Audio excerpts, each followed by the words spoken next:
திருச்சிற்றம்பலம். வானுலகும் மண்ணுலகும் வாழ மறைவாழ பான்மைதரு செய்ய தமிழ் பார்மிசை விளங்க ஞானமத ஐந்துகர மூன்று விழினாள்வா ஜானமுகனைப் பெறவி அஞ்சலி செய்கிற்பாம். சிவ வழிபாட்டின் தொன்மையும் உலகளாவிய விரிவும். இந்த சைவ சித்தாந்த வரலாறு என்ற ஒரு நூல்ல இந்த இப்படி ஒரு நல்ல இதை பார்த்தது. அப்ப எனக்கு இதை இருக்கா படிக்கணும் போல. சிவ வழிபாட்டின் தொன்மையும் உலகளாவிய விரிவும். உலக மக்கள் அனைவரும் தத்தம் வாழ்க்கையில் மேற்கொண்டொழுகும் பொதுவான ஒழுகலாறுகளுள் தெய்வ வழிபாடும் ஒன்றாகும்.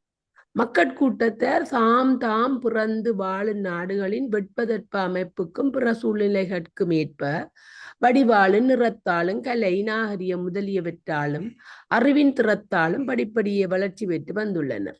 உலகம் முழுவதும் ஒன்று என எண்ணும் விரிந்த உள்ளத்தினராய் உலக மக்கள் அனைவரும் ஒரே குலத்தினர் என கருதும் அளவு நாகரிகம் பரவியுள்ள இக்காலத்திலும் அறிவு முதிரா நிலையினராய் நாகரிக வளர்ச்சியின்றி தனிமையிட்டு பல்வேறு குழுவினராய் வாழ்க்கை நிலைகளில் கீழ்ப்பட்ட மக்கட்பிரிவினரும் ஆங்காங்கே காணப்படுகின்றனர்.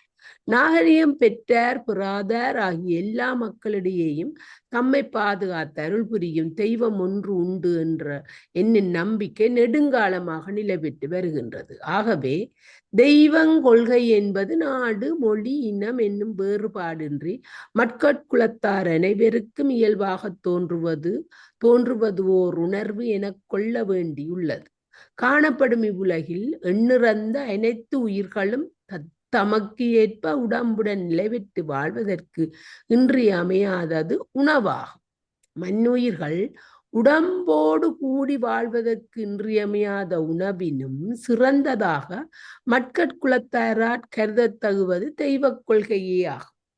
இந்நுட்பத்தினை தமிழ் முன்னோர் 1000 ஆண்டுகளுக்கு முன்னரே தமது வாழ்க்கை அனுபவத்தால் தெளிவு உணர்த்தி இருந்தார்கள். தமிழ் பொருள் இலக்கணம் கூறும் முதல் கரி உரி என்னும் மூவகை பொருள்களில் கருப்பொருளை முதல் கரு உரி என்னும் முதல் கரு உரி அதாவது 3 பொருள்கள் இருக்குதான். முதல் கரு உரி கருப்பொருளை வகைப்படுத்தி உணர்த்தக்கூடிய ஆசிரியர் தொல்காப்பியனர். தெய்வம் உணா மா மரம் புல் பறை செய்தி யாழின் பகுதியோடு தொகை அவ்வகை பிறவும் கரு என மொழிப என தெய்வத்தினை உயிர் வாழ்வுக்கு இன்றியமையாத உணவினும் முதன்மையுடனாக தமிழ் முன்னோர் எண்ணிய திறத்தினை நன்கு புலப்படுத்தியுள்ளமை காணலாம். ஓர் அறிவு உயிர் முதல் 6 அறிவு உயிராக மண்ணுயிர்கள் பல்வேறு உடம்புகளை பெற்று படிப்படியாக வளர்ச்சி நிலை எய்திய தொன்மை காலத்தை வாழ்ந்த மக்கள் கூட்டத்தார்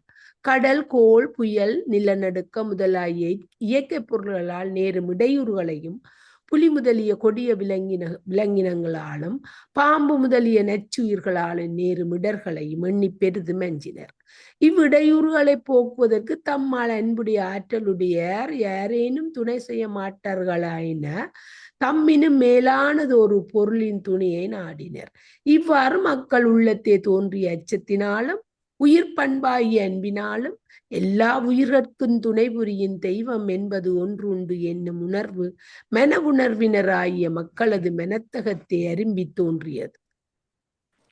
மக்கள் உள்ளத்தே கிளர்ந்து எழுந்த இத்தெய்வ உணர்வு ஞாயிறும் திங்களும் விண்மீன்களும் சுடர்விட்டு விளங்குவதற்கிடமாகிய வானையும் கடல் சூழ்ந்த இவ்வுலகினையும் நிலமெங்கும் பரவி வாழும் எண்ணிறந்த உயிரினங்களையும் இயைத்து நோக்கும் பல்வேறு நம்பிக்கை கற்கு நிலைக்களமாய் வளர்ந்தது. மக்கள் பெற்றுள்ள வாழ்வியலில் அழுந்தி அறிதலாகிய அனுபவ அறிவின் பயனாக கிடைத்த உயர்ந்த தத்துவங்களோடு கூடிய பல்வேறு சமயங்களாக உலகெங்கும் விரிந்து பரவுவதாயிற்று. உலக மக்கள் காலந்தோறும் வளர்ச்சி பெற்று வரும் தம்முடைய வாழ்க்கை வளங்களுக்கு ஏற்ப தெய்வ வழிபாட்டிலும் அவ்வழிபாட்டினை அடியொற்றி உருவாகிய தத்துவ உணர்விலும் படிப்படியாக வளர்ச்சி பெற்று வந்துள்ளார்கள். இவ்வாறு உலகெங்கும் பரவி வாழ்ந்த மக்கட்குலத்தாரது உணர்வு நிலையற்கேற்ப அவர்களால் வழிபடப்பெறும் தெய்வங்களின் திருவுருவங்களும் அடையாளங்களும் வழிபாட்டுக்குரிய நிலையங்களாகிய திருக்கோயில்களும் பலவாக விரிவடைந்துள்ளன. இங்கனம் பல்லாயிரம் ஆண்டுகளாக தமிழ் மக்களது வாழ்க்கை நிலவி வரும் தெய்வ வழிபாடுகள் சமய நெறியாகவும் அந்நெறி சிந்தனைகள் தத்துவங்களாகவும் வளர்ச்சி பெற்று வந்துள்ளன. இந்நாட்டில் குடிபூந்த ஆரியர் முதலிய அயலவர் கலப்பினால் தமிழ் சமய நெறிகளில் அயலவர் நடைமுறைகள் சில இடம் பெற்றன என கருத இடமுண்டு. இந்திய நிலப்பரப்பில் வழங்கும் திராவிட மொழிகளின் தொன்மையும் அமைப்பையும் புலப்படுத்தும் முறையில் தென்னாட்டில் தமிழ் மொழி முதன்மை பெற்று விளங்குகிறது. அதுபோலவே இந்திய நாட்டில் வாழும் பழங்குடி மக்களாகிய திராவிட இனத்தவரின் தொன்மை சமய அமைப்புகளையும் அவற்றின் தத்துவ உண்மைகளையும் புலப்படுத்தும் முறையில் தென்னாட்டில் சைவ சமயம் முதன்மை பெற்று விளங்குகிறது. சிந்துவெளியில் நிகழ்ந்துள்ள அகழ்வாராய்ச்சியினால் அறியப்படும் இந்திய நாரியம் என்பது இன்றைக்கு 5000 ஆண்டுகளுக்கு முற்பட்ட தொன்மையுடையதாகும். அகது இந்நாட்டில் ஆரியர் வருவதற்கு முன் நிலவிய திராவிட நாகரிகமே என்பது நடுநிலை உணர்வுடைய வரலாற்று ஆசிரியர்களால் உறுதி செய்யப்பட்டுள்ளது. இந்திய நாட்டின் வடபகுதியில் நிகழ்ந்த அகழ்வாராய்ச்சியால் புலனாகும் சிந்துவெளி நாகரிகத்துக்கும் தென்னாட்டில் சங்க இலக்கியங்களால் அறியப்படும் தமிழர் நாகரிகத்துக்கும் இடையே உள்ள தொடர்பினை இணைக்கும் முறையில் அமைந்தது. இவ்விரு நாகரிகங்களாலும் சிறப்பாக புலப்படுத்தப்படும் சைவ சமய நெறியே ஆகும். இதனால் இன்றைக்கு 5000 ஆண்டுகளுக்கு முன் சிந்துவெளி மக்களிடையே நிலவிய சிவ வழிபாடு தென்னாட்டில் வாழும் தமிழ் மக்களின் தொன்மை வரலாற்றோடு மிக நெருங்கிய தொடர்புடையது என்பது நன்கு துணியப்படும். சிந்துவெளியில் பலவையான வழிபாட்டு நெறிகள் காணப்படினும் அவற்றில் சிறந்தது விளங்குவது சிவ வழிபாடே ஆகும். மொஹஞ்சதரோ ஹரப்பா ஆகிய இடங்களில் அகழ்ந்தெடுக்கப்பட்ட புதைபொருள்களால் நமக்கு புலனாகும் செய்திகள் பலவற்றுள் முதன்மை வாய்ந்ததும் நிகரற்றதுமாக திகழ்வது சைவ சமயத்தின் வரலாறின் அது மிகையாகாது. செம்பு காலத்திற்கும் கற்காலத்துக்கும் முற்பட்ட பழங்காலத்தில் சைவ சமயத்தின் வரலாறு தொடங்குவதும் உலக பழம்பெரும் சமயங்களுள் மிக பழைய சமயமாக சைவ சமயம் வீறுடன் நின்று நிலவுவதும் குறிப்பிடத்தக்கனவாகும் என்பர் சர் ஜான் மார்ஷல் துறைமகனார். சைவ சமய வரலாற்றை காலமுறைப்படி கருதி நோக்குங்கால் கிறிஸ்து பிறப்பதற்கு 3000 ஆண்டுகளுக்கு முன்னரே சிந்து நதி பள்ளத்தாக்கில் சிறந்து விளங்கிய மொஹஞ்சதரோ ஹரப்பா ஆகிய நகரங்களில் வாழ்ந்த மக்களின் சமய வழிபாடு இங்கு சிறப்பாக குறிப்பிடத்தக்கதாகும். இக்காலத்தில் தமிழகத்தில் நிலை வரும் இலிங்க வழிபாடு, சக்தி வழிபாடு, பசுபதி வழிபாடு முதலியன இன்றைக்கு 5000 ஆண்டுகளுக்கு முற்பட்ட தொன்மையுடையதாகிய சிந்துவெளி நாகரிகத்தில் சிறப்புடைய சமய நெறிகளாக திகழ்ந்தன என்பது ஷான் மார்ஷல், ஹரிராஜ் பாதிரியார் முதலிய ஆராய்ச்சியாளர்களின் துணிவாகும். சிந்து வெளியிலே அகழ்ந்தெடுக்கப்பட்ட ஓவியங்கள், முத்திரைகள், களிமண் படிவங்கள் ஆகியவற்றை குறித்து சர் ஜான் மார்ஷல் பின்வருமாறு கூறியுள்ளார். ஜோகிகட்கெல்லாம் தலையாய ஜோகி சிவன். அதனாலேயே அவருக்கு மகாதவசி மகாஜோகி என்னும் பெயர்கள் அமைந்தன. சைவத்தை போலவே யோக நெறியும் ஆரியருக்கு முற்பட்ட மக்களிடையே தோன்றியதா. சிவன் தலையாய யோகி மட்டுமல்ல, விலங்குகளுக்கெல்லாம் தலைவர், அதாவது பசுபதி. சிவனுக்குரிய இவ்வியல்பையே சிவனை சுற்றி யானை, புலி, காண்டாமிருகம், எருது என்னும் 4 விலங்குகள் நிற்கும் தோற்றம் காட்டுகிறது. சிந்துவெளி கடவுளின் தலையில் அமைந்துள்ள கொம்புகள் பிற்காலத்தில் சிவனது சிறப்பு திருவுருவம் ஒன்றை குறிக்கும் நிலையில் மூவிலை சூலமாக மாறியது. இவற்றையெல்லாம் நோக்கும் போது பிற்காலத்தில் சிவனுக்கு அமைந்த பல அமைப்புகளின் தோற்ற நிலைகளே சிந்துவெளி முத்திரைகளில் காணப்படுகின்றன என நாம் கருதலாம். ஹரப்பாவின் நாகரிகம் கிறிஸ்துக்கு முன் 4000க்கும் 3000க்கும் இடைப்பட்டது என்பர் தொல்பொருள் ஆராய்ச்சியாளர். கிறிஸ்துக்கு முன் 2000க்கும் கிறிஸ்துக்கு முன் 1500க்கும் கிறிஸ்துக்கு முன் 2500க்கும் கிறிஸ்துக்கு முன் 1500க்கும் இடைப்பட்டது சிந்துவெளி நாகரிகம் எனவும் அது ஆரியர்களால் அளிக்கப்பட்டது எனவும் ஆரியர் இந்தியாவிற்கு குடியேறிய காலம் கிறிஸ்துக்கு முன் 1500 எனவும் சர் மார்டிமர் வீலர் கூறுவர். சிந்துவெளி நாகரிகத்தின் மொஹஞ்சதரோவின் கூறுகள் அந்நாகரிகத்தின் தொடக்க காலத்ததன்று. மொஹஞ்சதரோ காலத்தை காட்டிலும் குறைந்தது 1000 ஆண்டுகளாவது உட்பட்டிருத்தல் வேண்டும் என்றார் பேராசிரியர் ராதாகு முகர்ஜி. சிந்துவெளி மக்கள் கடவுள் வழிபாட்டில் பயன்படுத்திய திருவுருவம் சிவலிங்கங்கள். அரப்பாவில் மட்டும் சிறியனவும் பெரியனவுமாய் ஏறக்குறைய 1000 சிவலிங்கங்கள் கண்டெடுக்கப்பட்டுள்ளன. சிறிய சிவலிங்கங்களை அக்கால மக்கள் இக்காலத்து வீர சேவர்களைப் போன்று தங்கள் கழுத்திலும் கையிலும் கட்டிக்கொண்டிருத்தல் கூடும். இதனால் சைவ சமயத்துக்கே உரிய சிவலிங்க வழிபாடு 5000 ஆண்டுகளுக்கு முன் சிந்து வெளியில் சிறந்து விளங்கியது என்பது நன்கு துணியப்படுதல் காணலாம். சைவ சித்தாந்த சாத்திர வரலாறு என்ற தலையங்கத்துலதான் நாங்கள் இதை படிச்சு கொண்டிருக்கிறோம். அரப்பாவில் கிடைத்துள்ள ஆண் சிலை ஒன்று இடது கையில் தூக்கி வலது காலை ஊன்றி நின்று நடம்புரிய நிலையில் காணப்படுகிறது. இதனை சிவபெருமானுக்குரிய திருவுருவங்களில் ஒன்றான நடராசர் திருவுருவின் முதலுருவமாக கருதுவர் ஆராய்ச்சியாளர். மொஹஞ்சதரோவில் கிடைத்துள்ள பெண் வடிவங்களுள் குழந்தையை அணைத்த வண்ணம் உள்ள வடிவங்களும் அமைதியும் அருளும் பொலியும் நிலையில் அமைந்த அன்னை வடிவங்களும் காண்போர் அஞ்சத்தக்க முகத்தோற்றமுடைய பெண் வடிவங்களும் காணப்படுகின்றன. இவை முறையே பெண் தெய்வத்துக்குரிய ஆக்கல் அழித்தல் அழித்தல் 2 அழித்தல்.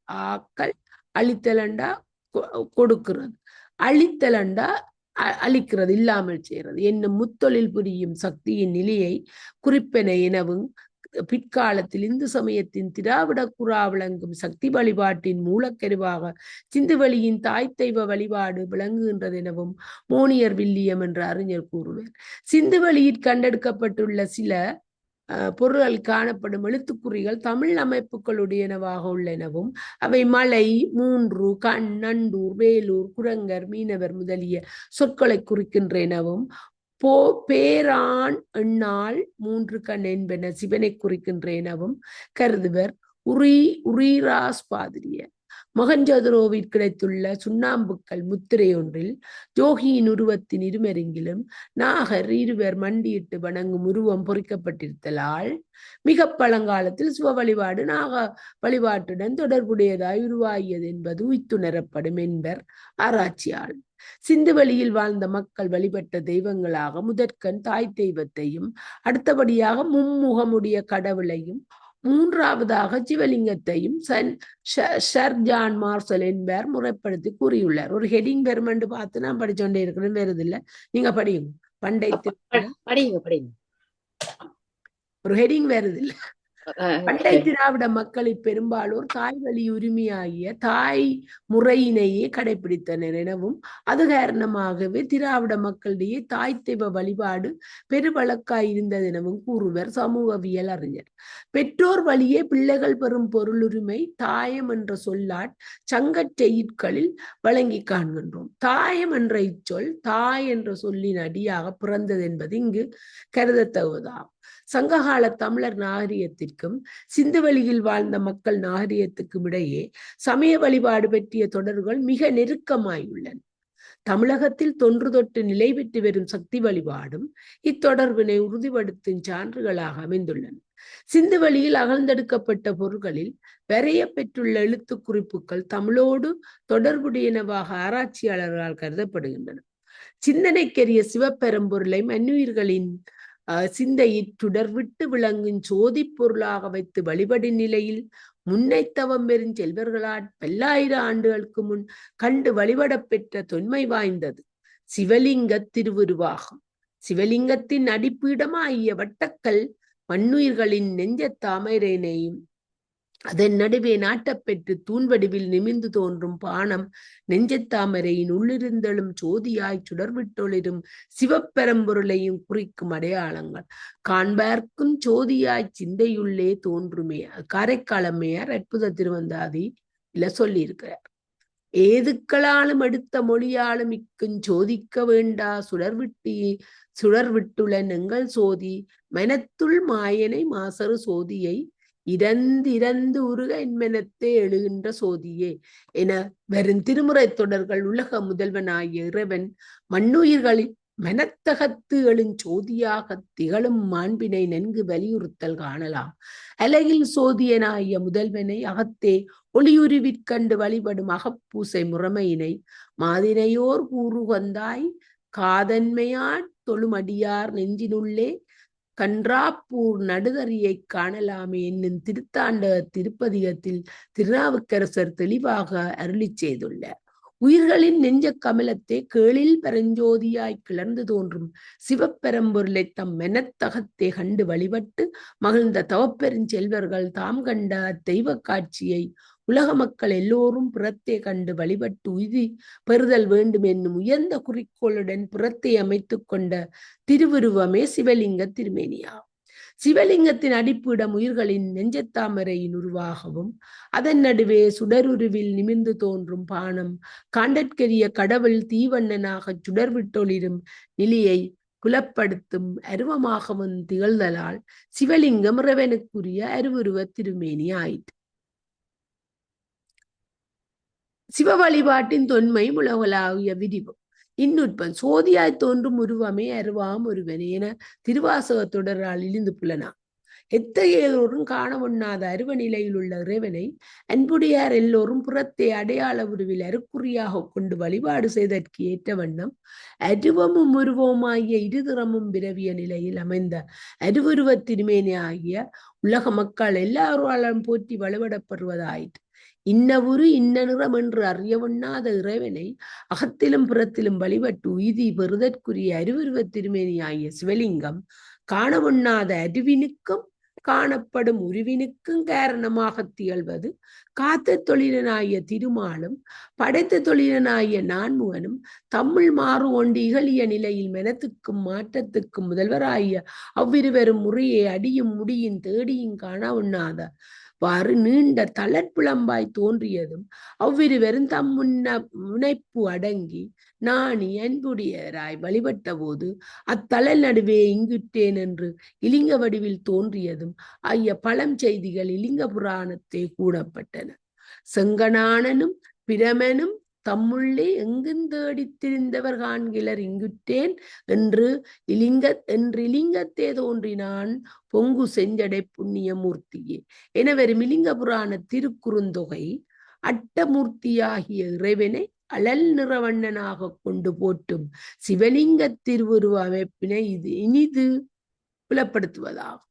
இங்கனம் அருவுருவ திருமேனியாக திகழும் சிவலிங்கத்தின் அமைப்பினையும் அதனை அகத்தும் புறத்தும் வழிபடிபாரடையின் நட்பேற்றினையும் விளக்கும் நிலையில் காணாத அறிவினுக்கும் உருவினுக்கும் காரணமாய் நீனாக மணிந்தார்க்கு நிகழ்குறியாம் சிவலிங்கம் நானாது நேடியமால் நான்முவனும் காணா நடி சேனாரும் தளர்ப்புலம்பாய் தோன்றியது தெளிந்தாராய் என சேக்கிலார் நாயனர் தரும் விளக்கம் இங்கு மெனங்கொளத்தகுவதாகும். உலக முதல்வனாகிய இறைவனை தூண்வடிவில் நடுதறியாக நாட்டி வழிபடும் வழிபாடு சங்க காலத்துக்கு முன் தமிழ் மக்களால் மேற்கொள்ள பெற்ற தொன்மை வாய்ந்ததாகும். இன்னவுரு இன்ன நிறம் என்றறிய ஒண்ணாத இறைவனை சிற்றூர்களிலும் பேரூர்களிலும் மக்கள் எல்லோரும் ஒருங்கு கூடும் ஊர் பொதுவிடங்களில் பலரும் வழிபடும் நிலையில் தூண்வடிவில் நடுதறியாக நிறுத்தி வழிபடுதல் பண்டைத்தமிழர் மேற்கொண்ட முழுமுதற் கடவுள் வழிபாட்டு முறையாகும். ஒரு நாமம் ஓருருவம் ஒன்றுமில்லாத கடவுளை தூண்வடிவில் நிறுத்தி மக்கள் எல்லோரும் வேற்றுமையின்றி ஒன்றியிருந்து வழிபாடு செய்தற்குரிய தெய்வ நிலையை கந்துடை நிலை எனவும் பொதியில் எனவும் சங்கச் செயல்களில் குறிக்கப்பெற்றுள்ளது. கந்து தெய்வம் உரையின் தறி என்பர் நச்சினார்க்கினியர். கந்து கந்தம் எனவும் வழங்கும். எங்கும் நிறைந்த இறைவனை துளக்கமில்லாத கந்துருவில் தூண்வடிவில் நடித்தறியாக நிறுத்தி வழிபட்டு வந்த இவ்வழிபாட்டு முறையே நாளடைவில் சிவலிங்க வழிபாடாக வளர்ச்சி பெற்றதென தெரிகிறது. சிவபெருமானுக்குரியனவாக வழங்கும் சிறப்பு பெயர்களுள் தானு அதாவது தூண், கம்பன் என்பன. இறைவனை தூண்வடிவில் நடிதறியாக நாட்டி வழிபடும் வழிபாட்டு முறையில் அமைந்த சிவலிங்க வழிபாட்டினை அடியொற்றிய காரண பெயர்களாகும். நாணமுடை வேதியனும் நாரணனும் காண்பரியதானு அன்றா பூர் நடுதறி பொழிலேழுந்தாங்கி நின்ற கன்றூன்கான் மனத்திருந்தும் அளவாடி வைரத்தூணே காலகாலனை கம்பனம்மானை தனதன் ஏழா சங்கரா சூலவாணியே தானு பேசிவனே என வரும் திருமுறை தொடர்கள் இக்கருத்தினை வலியுறுத்தும் சான்றாக அமைந்துள்ளமை இங்கு ஒப்பு நோக்கி உணர்தற்குரியதாகும். படியுமொழி நாடு நலம். மியூட்ல இருக்கிறீங்கள் தனா மியூட். நாடு நலம் பெற பகைவரோடு பொருது வென்ற தம் இன்னுயிர் துறந்து தெய்வ நிலையை பெற்ற தருகன் மறத்தவருடைய பெயரும் பீடும் பொறித்து நடப்பெற்ற கல்வினை தெய்வமாக நட்டு போற்றி வழிபடும் நடுகல் வழிபாடு எல்லாம் வல்ல முழுமுதற் கடவுளை கற்றானாக நடுதறிக கற்றூனாக நடுத்தறியாக நிறுத்தி போற்றும் சிவலிங்க வழிபாட்டினை அடியொன்றி தோன்றியதெனக் கருத இடமுண்டு. வீரர்களை நினைவு கூறும் நடுகல் வழிபாட்டில் அவ்வீரர்களுக்கு விருப்பமான தோப்புக்களோடு ஆட்டினை பலியாக கொடுத்து வழிபடுதல் மரபு. கந்துட நிலையாகிய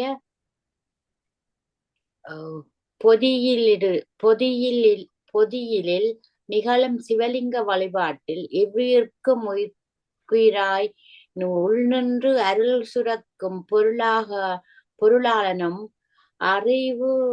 அறிவுருவானவனும் ஆகிய இறைவனுக்கு ஒவ்வாத ஊனையும் கள்ளையும் விளக்கி எல்லா உயிர்களிடத்தும் அன்புடையவராய் அன்பே வடிவாகிய இறைவனை நினைவு கூர்ந்து போற்றும் நிலையில் அம்முதல்வனை நெல்லும் மலரும் தூவி போற்றும் தூய வழிபாட்டினை மேற்கொண்டொழுகுதல் தமிழகத்தில் தொன்று தொட்டு நிலை பெற்று வரும் கடவுள் வழிபாட்டு நெறிமுறையாகும்.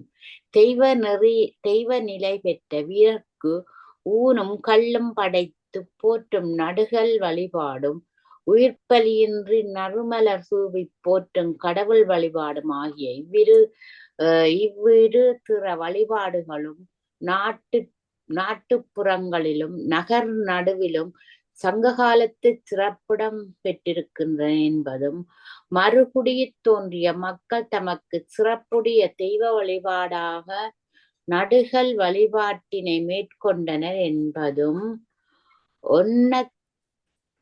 ஒன்னா தெய்வர் முன்னின்று விளங்கி கொஞ்சம் மேலும்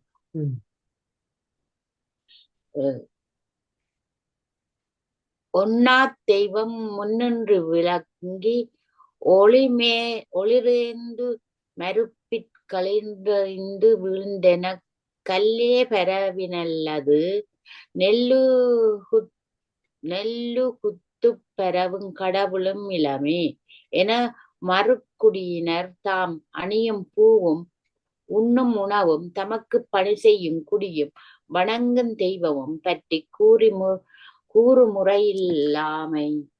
கூறுமுறையில் அமைந்த புறநானூற்று பாடலால் இனிது புலனாகும். எனவே சங்க காலத்தில் மரமும் அறமும் பற்றிய மக்களது குடிநிலை வாழ்க்கைக்கேற்ப வழிபடும் சிறுதெய்வ வழிபாடும் நெல்லும் மலரும் தூவி வழிபடும் பெருந்தெய்வ வழிபாடும் தமிழகத்தில் ஒப்ப நிகழ்ந்தன என கொள்ளுதல் ஏற்புடையதாகும்.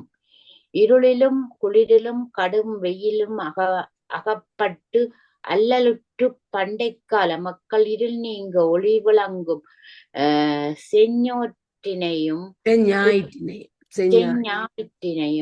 குளிர் நீக்கி வெம்மை தரும் தீயினையும் உடல் வெப்பம் நீங்க தன்னிலவு பொழியும் வெண்திங்களையும் கண்கண்ட தெய்வங்களாக கொண்டு போற்றி வழிபடுபவராயினர்.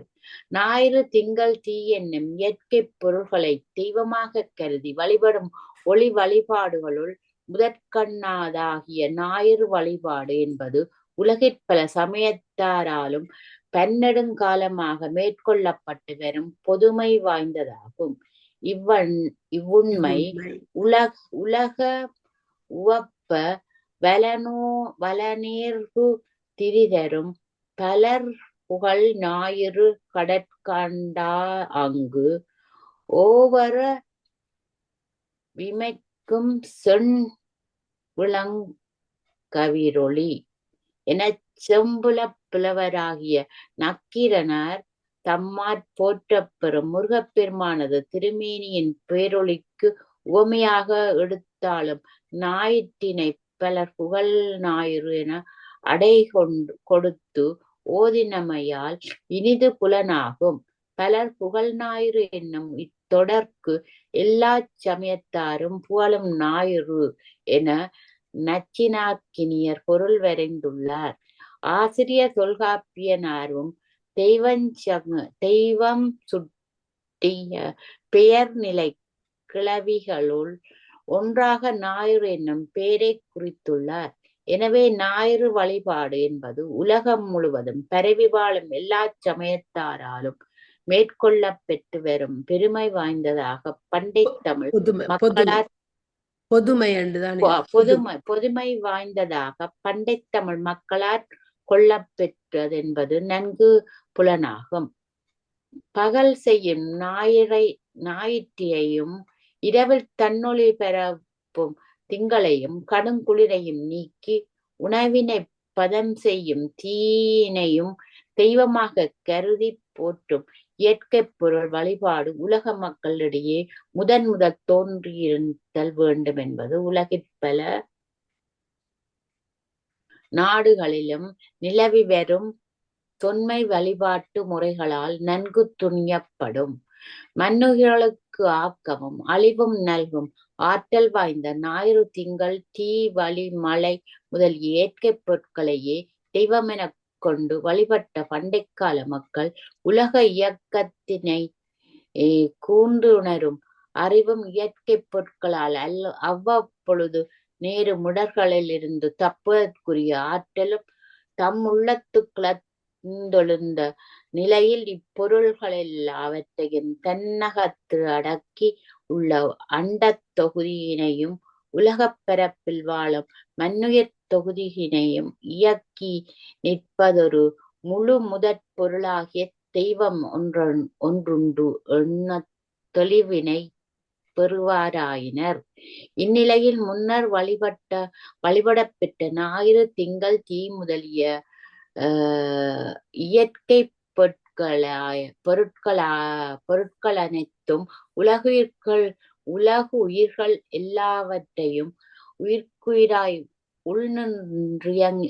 உள்நின்றியக்கும் பெருந்தெய்வத்தின் பெரு உருவத்தின் அங்கங்களாக கொண்டனர். ஞாயிறு திங்கள் தீ என்னும் முச்சுடர்களும் இறைவனுடைய கண்களாகவும் பல்லுயிர்களும் தங்கி வாழ்வதற்கு ஆதாரமாகிய பெருநிலம் சேவடியாகவும் பரந்திடம் கொடுக்கும் விசும்பு மெய்யாகவும் கடலே உடையாகவும் அமைய இவ்வாறு எல்லாம் வல்ல இறைவன் உலகமே உருவாக கொண்டு திகழ்கின்றான் என தெளிந்து முதல்வனது பெரும் உருவ அமைப்பினை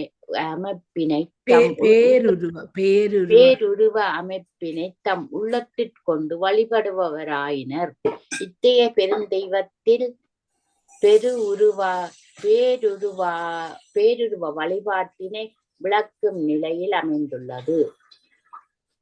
மாநிலம் சேவடி பாகத்தூநீர் வளை நெரல் பௌவம் உடுக்கையாக விசும்பு மெய்யாக திசைகையாக இயன்றவெல்லாம் பயின்றகத் தடக்கிய வேத முதல்வன் என்ப தீதர விளங்கிய திகிரியோனே எனவரும் நற்றுணை கடவுள் வாழ்த்து பாடலாகும்.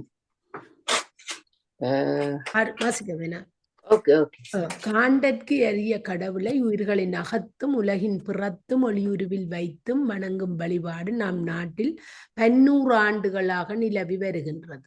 உலகின் பிறத்தை ஒளிப்பிளம்பாக திகழும் ஞாயிற்றை இறைவன் திருமேனிகளுள் ஒன்றாக கொண்டு வழிபடும் வழிபாடு மிகவும் தொன்மை வாய்ந்ததாகும்.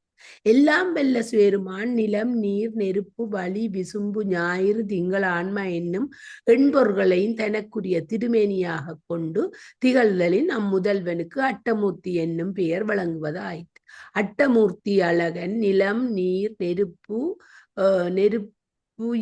நெருப்புயிர் நீள் விசும்பு நிலா பகலோன் புலனாய அமைந்த நோடு எண் வகையாய் புணர்ந்து நின்றான் எனவரும் திருமுறை தொடர்கள் இறைவன் எண் பேருருவினாக திகழும் திறத்தினை நன்கு விளக்குவனவாகும்.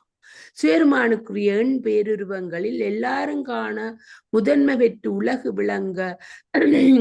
உலகு விளங்க விரரொளியுடையதாய் திகழ்வது ஞாயிறு ஒன்றன்றே ஆதலின் கதிரவன் வழிபாடு கற்றோர் கல்லாதார் ஆகிய எல்லா மக்களாலும் சிறப்பாக மேற்கொள்ளப்பெறுவதாயிற்று.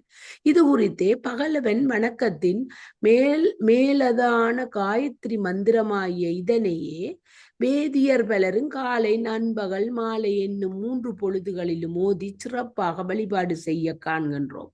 காயத்ரி மந்திரத்தின் பர்கன் என்ற பெயராற் போற்ற பெறுவோன் எல்லாம் வெல்ல முழுமுதற் கடவுளாகிய சேருமானே என்பது மைத்திராயணியோபனிடத்திலும்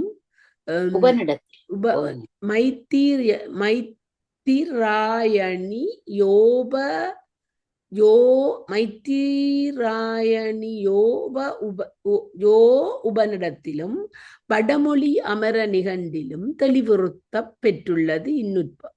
அருக்கன் பாதம் வணங்குவரந்தியில்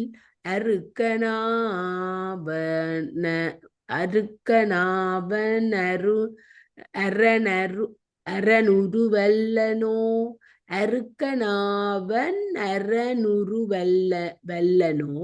இருக்கு நான்மறை ஈசனையே தொழும் கருத்தினை நினையார் கண்மனவரே கருத்தினை நினையார் கண் என்னன்னா தானே கிடக்கு நினையார் கண்மனவரே என்னன்னா தான் கிடக்கு அந்த கருத்தினை நினையார் கண்மனவரே என்ன திருநாவுக்கரசர் அருளிய திருப்பாடலால் இனிது புலனாதல் காணலாம். இருக்கு வேதத்திலுள்ள பதியங்கள் யாவும் ஆரிய மாந்தராலேயே இயற்றப்பெற்றன அல்ல. இந்திரன் வருணன் முதலான தம் படைத்தலைவர்களின் ஆவிகளின் மேல் ஆரியர் பாடிக்கொண்ட பழம்பாடல்களோடு அவர்களை நன்னறிப்படுத்தல் வேண்டி இங்குள்ள திராவிட முனிவர்கள் பாடிச் சேர்த்த பதியங்களும் இருக்கு வேதத்தில் உள்ளன என்பதும் காயத்ரி மந்திரத்தை இயற்றி அதனை இருக்கு வேதத்தில் சேர்த்து அவ்வேதத்துக்கு உயிர்த்தன்மையும் உயர்வும் கொடுத்தவர் விஸ்வாமித்திரர் என்னும் பரதகுல அரச முனிவரே என்பதும் பொதுநிலைக்கள ஆசிரியர் மறைமடியார்களார் முதலிய அறிஞர் பெருமக்கள் ஆராய்ந்து கண்ட உண்மைகளாம். வாழ்க்கைக்கு நலந்தரும் ஒளியும் வெம்மையும் வழங்கும் தீயினை தோற்றுவிக்க எண்ணிய பண்டைக்கால மக்கள் மரக்கட்டைகள் இரண்டினை கொண்டு ஒன்றோடொன்று உரசி தேய்த்து நெருப்பினை உண்டாக்கி அதனால் பச்சை உணவு பண்டங்களை பதமாக்கி சமைத்துண்ணவும் அதனொலியால் இருள் செறிந்த ராப்பொழுதில் நச்சுயிர்கட்கும் கொலை விலங்குகட்கும் அஞ்சாது விலகி ஒழுகவும் தெரிந்து கொண்டார்கள். அத்தைய நெருப்பின் ஒளிப்பிளம்பினையே தமக்கு அண்மையில் வளர்த்து மெனக்களிப்புடன் வணங்க தலைப்பட்டனர்.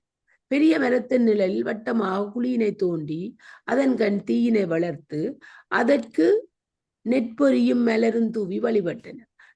செல்ல செல்ல அத்தீயினை தொடுதற்கும் நீராட்டி வழிபடுவதற்கும் ஏற்ப அத்தீச்சுடரை ஒத்து நீண்டு குவிந்ததோர் சுடர் உருவினை கருங்கல்லில் அமைத்து வேள்வி குண்டத்தை குறிக்கும் முறையில் வட்ட வடிவில் அமைக்கப்பட்ட கருங்கற் பீடத்தில் சுடருருவாகிய குளவியினை நிலவரச் செய்து நீராட்டி மலர் தூவி உணவு படைத்து வழிபட்டனர் எனவும் அத்திருவுருவே சிவலிங்கம் என்ற பெயரால் வழங்கப்பெறுவதாயிற்று எனவும் கருதுவர் மலைமறை அடிகளார். வேள்வி குண்டத்தில் தீயினை வளர்த்து வேத மந்திரங்கள் கூறி தீக்கடவுள் மூலமாக இந்திரன் முதலிய தேவர்க்கு ஆடு முதலிய உயிர்களை வேள்வியில் பலியிட்டு வணங்கும் தீ வழிபாடு ஆரிய இனத்தார்க்குரியது ஒன்றாகும். இவ்வழிபாட்டிலேயே தீய தெய்வமாக போற்ற பெறுகிறது. வேத மந்திரங்களால் வேள்வி செய்வோர் வேள்வி குண்டலத்தில் வளர்த்த தீயினையே தெய்வமாக கொண்டு போற்றுதல் சிறப்புடைய வழிபாடன்று எனவும் தூய தீயினையே தனது திருமோணிகளில் ஒன்றாக கொண்டு மண்ணுயிர்களுக்கு அருள்புலியின் தெய்வமாவான் அட்டமூர்த்தியாகிய சிவப்பெரும்பொருளையாதலின் வேள்வி குண்டத்தில் வளர்க்கப்பெறும் தீ இறைவன் திருமேனிகளில் ஒன்றென கொண்டு வழிபடுதலே பொருத்தமுடையது எனவும் இவ்வுண்மையை உணராது செய்யப்படும் வேத வெள்ளி சடங்குகள் பயனற்றன எனவும் அறிவுறுத்தும் முறையில் அமைந்தது. எரி பெருக்குவர் எவ்வரி ஈசன் துருவருக்கமாவதாவதுரகிலர் அரியற்கரியானை அரியானை அயர்த்து போய் நரி விருத்தம் தாகுவர் நாடரேன என வரும் திருநாவுக்கரசர் அருளிய திருக்குறுந்தொகையா. சிவலிங்க வழிபாடு வேத காலத்துக்கு முற்பட்டதென்றும் சிந்து மக்களிடையே பரவி இருந்ததென்றும் வைணவ சைவ சமயங்களின் ஆராய்ச்சி நூல் தெரிவிக்கிறது. கற்கால பொருள்களில் சிவலிங்கங்களும் கிடைத்துள்ளன என்பதால் வேத காலத்துக்கு முற்பட்டது சிவலிங்க வழிபாடு என ஆர்ஜி பந்தர்கரும் கருதுகின்றார். மனித இனம் வாழ்ந்திருக்கக்கூடிய இப்பேரண்டத்தின் பெரும்பகுதியில் சிவலிங்க வழிபாடு சிறப்பாக பரவி இருந்திருக்கிறது. அது எகிப்து, சிரியம், பாரசீகம், சிறியாசியா, கிரேக்கம், இத்தாலியா ஆகிய நாடுகளில் நெடுங்காலமாக தழைத்தோங்கியிருந்தது. அமெரிக்கா நாட்டை முதலில் ஸ்பெயின் நாட்டவர் கண்டுபிடித்த போது தெய்வ வழிபாட்டுக்கு மிக தூய்மையானதாகவும் சமய நெறிக்கு மிக உயர்ந்ததாகவும் உள்ள பொருளாக சிவலிங்க வழிபாட்டினை அவர்கள் அங்கே கண்டனர். இதன் பண்பாடு மனித இனத்தை உயர்த்தக்கூடும் என கருதத்தக்க கொள்கையுடனும் தத்துவத்துடனும் இணைந்துள்ளது என மேனாட்டு பேராசிரியராகிய பெஸ்ட்ரோப் என்னும் அறிஞர் சிறப்பித்து கூறியுள்ளார். பண்டை நாளில் உலகம் முழுவதும் பரவி இருந்த இச்சிவலிங்க வழிபாடு இப்பொழுது இந்திய நாட்டளவிலும் தமிழர்கள் வாழும் அயல் நாடுகளிலும் ஆங்காங்கே நிலை பெற்றுள்ளது. தென்னாட்டில் குடிமெல்லம், குடுமியான்மலை முதலிய இடங்களில் உள்ள சிவலிங்கங்கள் கிறிஸ்துக்கு முன் 2ஆம் நூற்றாண்டினவை என்பர் ஆராய்ச்சியாளர். அசோகர் கிறிஸ்துக்கு முன் 249ஆம் ஆண்டில் தம்மகள் சாருமதி என்பவளுடன் நேபாளத்துக்கு சென்றபோது அங்கு பசுபதிநாதர் என்னும் சிவேருமான் பெயரால் பாசுபத சைவ மடம் ஒன்று இருந்ததாகவும் சாருமதி அம்மடத்தைச் சேர்ந்து துறவு நிலையை மேற்கொண்டதாகவும் வரலாறு கூறுகிறது. நேபாளம் இக்காலத்திலும் சைவ சமயத்தை போற்றும் நாடாக விளங்குகின்றது. வடக்கே இமயம் முதல் தெற்கே குமரி வரையுள்ள இந்திய பெருநிலப்பரப்பினுள் 12 சோதிலிங்கங்கள் இக்காலத்தும் இந்நாட்டு மக்களால் சிறப்பாக வழிபட பெற்று வருதல் சிவலிங்க வழிபாடு நாடு முழுதும் பரவியுள்ள திறத்தினையும் இந்திய நாட்டில் உள்ள தெய்வ வழிபாடுகளுள் தொன்மையும் தலைமையும் வாய்ந்தது சிவலிங்க வழிபாடு என்பதை நன்கு வலியுறுத்துவதா. வாசிங்களின் லிங்க அடையாளம் தீமேனியாகிய சிவபெருமானது ஒளிப்பிளம்பாகிய அருவுருவத் திருமேனியை குறிப்பது. தமிழகத்தில் தொடக்க காலத்தில் நடுதறியாக தூணுருவில் வழிபடப் பெற்றது.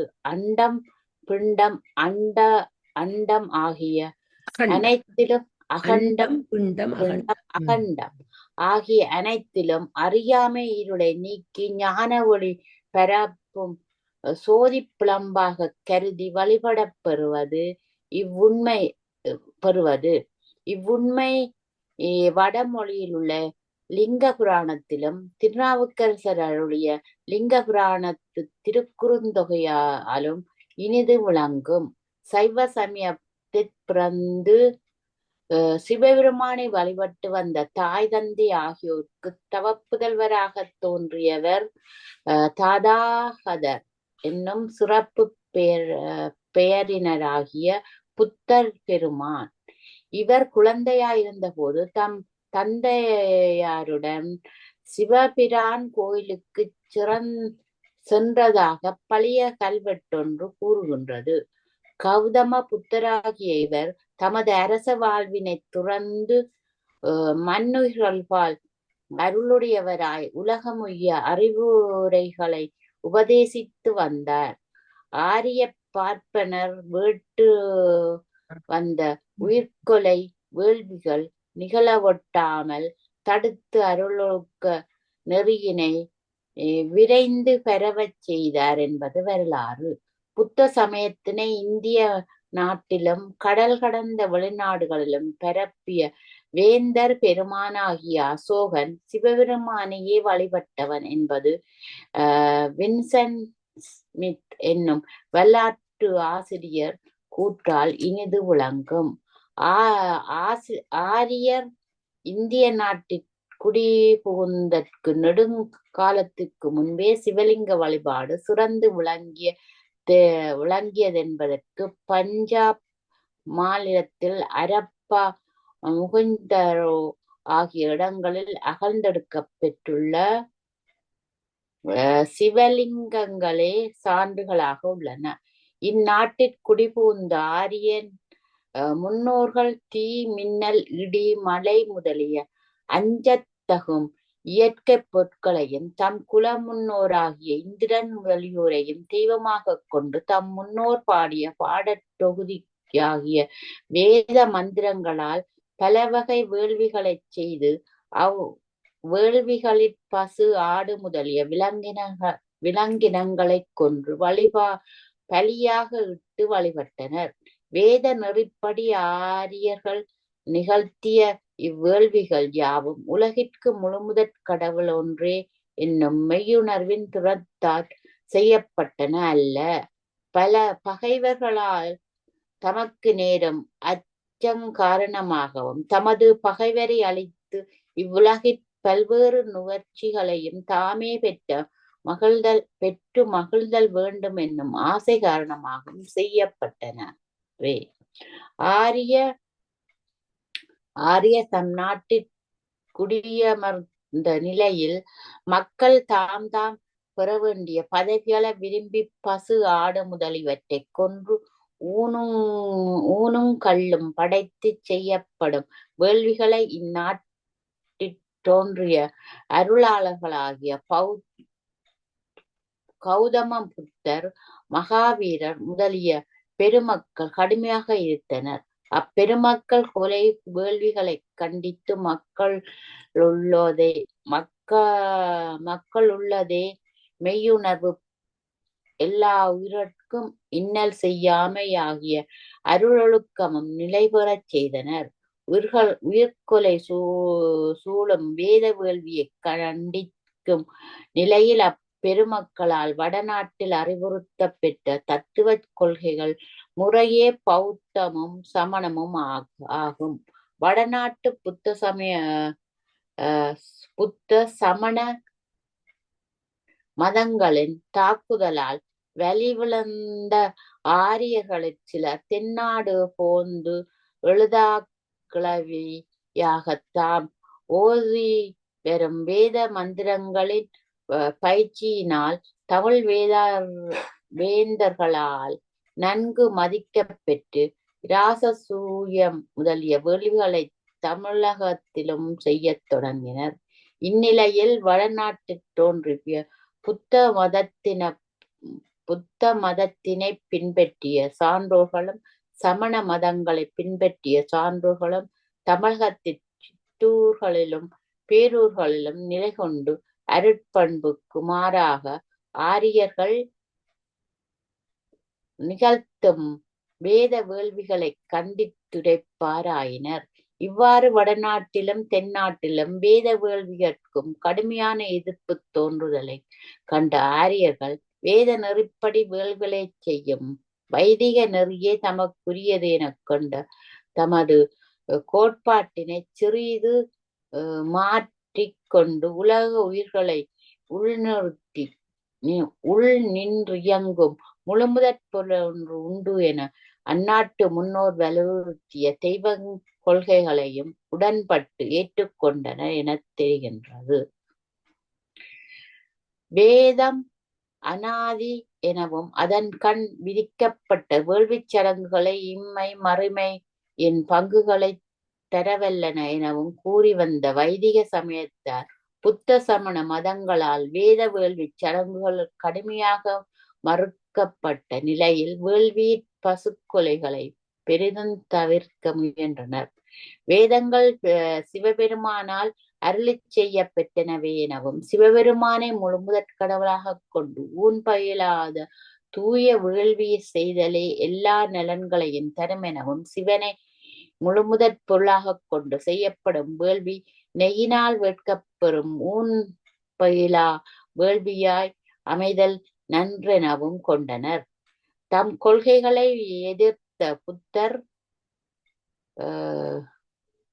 புத்த சமணர்களை தக்க நூல் முறையில் வென்ற தமிழகத்தில் நிலவிய தெய்வ கொள்கைகளாகிய சிவநெறியின் சார்பினை பெற்று தமது வைதிக நெறிகளையும் தமிழகத்தில் நிலைபெறச் செய்து கொண்டார்கள். இச்செய்தி நன்றாய்ந்த நீணிமிர் சடை முதுமுதல்வன் வாய் போகாது ஒன்று புரிந்த ஈரிரண்டின் ஆறுணர்ந்து ஒரு முதல் நூல் இகழ்கண்டோர் மிகல்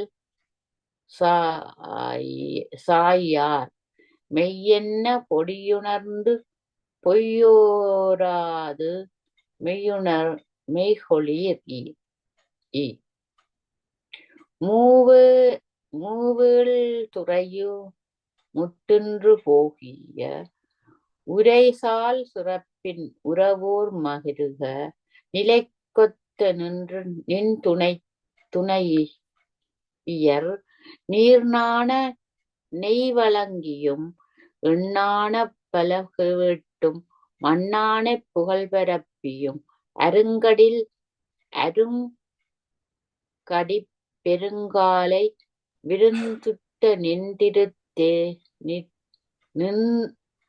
அருங்கடிப் பெருங்காலை விருந்துட்ட நின் திருத்தேந்து நிலை என்றும் காண்கதி யாமே என சோனாட்டு பூஞ்சாற்றூர் பார்ப்பான் கவுனியன் விண்ணந்தாயனை ஆவூர் மூலங்கிழார் பாடிய புறநானூற்று பாடலால் இனிது புலனாகும். இவ்வாறு வேத நெறியும் மிகு சைவத்துறையும் இணைந்து வளம் பெறவும் வைதிக சைவ நெறியினை பழித்துரைக்கும் புத்தம் சமணம் முதலிய புறச்சமயங்கள் தலை மடங்கவும் தனது கல்வி திறத்தாலும் தூய வேள்வியாலும் இறை வழிபாட்டினாலும் கடைச்சங்க காலத்தில் புகழ்வரப்பி வாழ்ந்த அருமறை அந்தணன் கவுனியர் கோத்திரத்தில் பிறந்த விண்ணந்தாயன் என்பதனை மேலே காட்டிய புறப்பாடலில் ஆவூர் மூலங்கிழார் தெளிவாக விளக்கியுள்ளமை காணலாம். இவ்வாறு தமிழகத்திலே பண்டை காலத்திலே வைதிக சைவ நெறியினை மேற்கொண்டு வாழ்ந்த அந்தணன் விண்ணந்தாயன் பிறந்த கவுனிய கோத்திரத்தில் வேதநெறி தலைத்தோங்கும் சைவத்துறை விளங்க கிறிஸ்துக்கு பின் 7ஆம் நூற்றாண்டில் காளிப்பதியில் தோன்றிய அருளாசிரியர் திருஞான சம்பந்த பிள்ளையார் என்பது இங்கு ஒப்பு நோக்கி உணரத்தவுவதாகும். இந்திய நாட்டில் முதல் குடியேறிய பழைய ஆரியர்கள் ஆடுமுதைய விலங்கினங்களை கொன்று ஊனும் கல்லும் படைத்து செய்த வேள்விகட்கும் புத்த சமண மதங்கள் தோன்றி கொலை வேள்விகளை கண்டித்த நிலையில் இடைக்காலத்தில் வாழ்ந்த நான்மறை முனிவர்கள் எல்லாம் வெல்ல இறைவனை தீயுருவினாக அமைத்து நெய்யினை சொரிந்து நெல்லும் மலர்ந்தூவி வழிபட்டே முத்தி வேள்விகட்கும் இடையே உள்ள வேறுபாடு பெரிதாகும். முன்னர் குறிக்கப்பட்ட பண்டைய ஆரியர்களின் வேத வேள்வி கௌதம புத்தர் மகாவீரர் முதலிய அருளாசிரியர்களால் வெறுத்து ஒதுக்கப்பட்ட கொலை வேள்விகளாகும். பின்னர் குறித்த நான்மறை முனிவர் இயற்றிய முத்தி வேள்வி தீவண்ணனாகிய சேருமானை முழுமுதற் கடவுளாக கொண்டு இயற்றப்பெறும் தூய வேள்வியாகும். இவற்றிடையே அமைந்த அடிப்படையான வேறுபாடாகும். ஆரிய குழுவினராகிய தக்கன் செய்த வேள்வி சிவபெரும்பொருளை உடன்படாத நிலையில் சிதைவுற்ற வைதீக வேள்வியாதலாலும் சங்க காலத்தில் தமிழ்நாட்டில் கவுனியன் விண்ணந்தாயன் செய்த வேள்வி சேருமானை போற்றும் சைவ வேள்வியாதலாலும் இங்கு நோக்கத்தக்கன. இந்திய நாட்டில் ஆரியர் குடியேறுவதற்கு முன்னிலை பெற்ற கடவுட்கொள்கை முதலிய திராவிடருடைய வாழ்க்கை முறைகளையும் ஆரியருடைய வைதீக ஒழுகலாறும் சங்க காலத்திலும் அதனையொட்டிய காலத்திலும் தம்முள் ஒன்றோடு ஒன்று உறழ்ந்து கலப்புற்ற திறத்தினை தென்னகத்தில் தோன்றிய தொல்காப்பியம் சங்க விலக்கியம் முதலிய தமிழ் தொன்னூல்களும் வடநாட்டில் தோன்றிய உபநிடதம் முதலிய வடமொழி மெய்நூல்களின் நன்கு புலப்படுத்துகின்றன. வேதத்துக்கு புறம்பாக வடநாட்டில் கிளைத்தெழுந்த புத்தம் சமணம் ஆகிய சமயங்கள் தமிழ்நாட்டில் புகுந்து மெல்ல மெல்ல பெருவழக்கு பெற்றதனை தொடர்ந்து ஆரியரது வைதீக சமயமும் தமிழ்நாட்டில் தொடர்ந்து நிலை பெறுவதற்குரிய வழிவகைகளை காண்பதாயிற்று. வேத வழிபட்ட வேள்வி சடங்குகளையே வற்புறுத்தி வந்த வைதீக சமயத்தார் தமது கொள்கை நாட்டில் தனித்து நிலை பெறுவதற்குரிய வெண்மை இல்லாதது என்பதை தெளிவாக உணர்ந்து கொண்டு நெடுங்காலமாக இந்நாட்டு மக்கள் உள்ளத்திலே நிலை பெற்று வளர்ந்துள்ள சைவம் வைணவம் முதலிய தெய்வ கொள்கையின் சார்பினை பெற்று நாட்டில் நிலையாக வேரூன்றி நிலை பெறுவராயினர். இதோட நிப்பாட்டுவோம். 28ஆம் பக்கம் மார்க் பண்ணி வைங்க. ஓகே.